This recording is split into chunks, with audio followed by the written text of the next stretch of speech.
8 महीने तक अंतरिक्ष में रहेंगी सुनीता विलियम्स, दिला रही कल्पना चावला की याद। नासा की बड़ी चिंता, भारतीय मूल की अंतरिक्ष यात्री सुनीता विलियम्स अपने साथी बुश विल्मोर के साथ अंतर्राष्ट्रीय अंतरिक्ष स्टेशन ISS पर फंसी हैं। उनको अंतरिक्ष में 2 महीने से ज्यादा बीत गया है।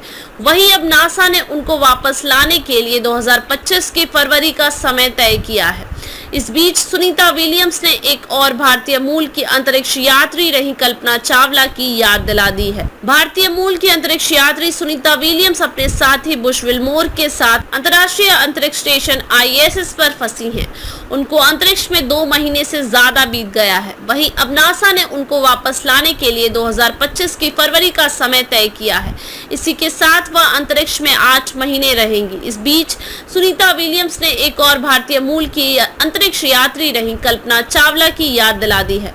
कल्पना चावला ने भारतीय मूल की पहली अंतरिक्ष यात्री बनकर रचा था इतिहास। कल्पना चावला एक भारतीय अमेरिकी अंतरिक्ष यात्री और इंजीनियर थी, जिन्होंने अंतरिक्ष की यात्रा करने वाली भारतीय मूल की पहली महिला बनकर इतिहास रच दिया था। उन्होंने 2 अंतरिक्ष शटल मिशनों पर उड़ान भरी थी। पहली 1997 में STS-87 और दूसरी 2003 में STS-107। दुख की बात है कि कल्पना चावला का जीवन तब समाप्त हो गया जब 1 फरवरी 2003 को अंतरिक्ष शटल कोलंबिया पुनः प्रवेश के दौरान दुर्घटनाग्रस्त हो गया, जिससे उनकी और चालक दल के 6 अन्य सदस्यों की मृत्यु हो गई।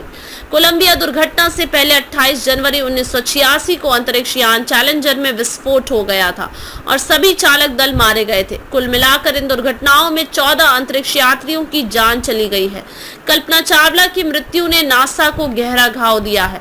नेल्सन ने कहा कि अंतरिक्ष उड़ान अपने सबसे सुरक्षित और सबसे नियमित होने पर भी जोखिम भरी है।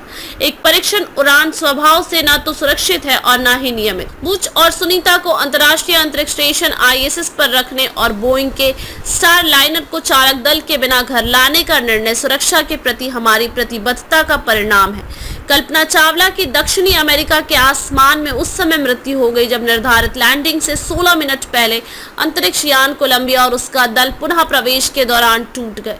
वह 1976 में कल्पना की प्रारंभिक पढ़ाई हरियाणा के करनाल के टैगोर बाल निकेतन में हुई। कल्पना जब 8वीं कक्षा में पहुंची तो उन्होंने इंजीनियर बनने की इच्छा प्रकट की और 1982 में पंजाब इंजीनियरिंग कॉलेज से एरोनॉटिकल इंजीनियरिंग में BSc की डिग्री हासिल की।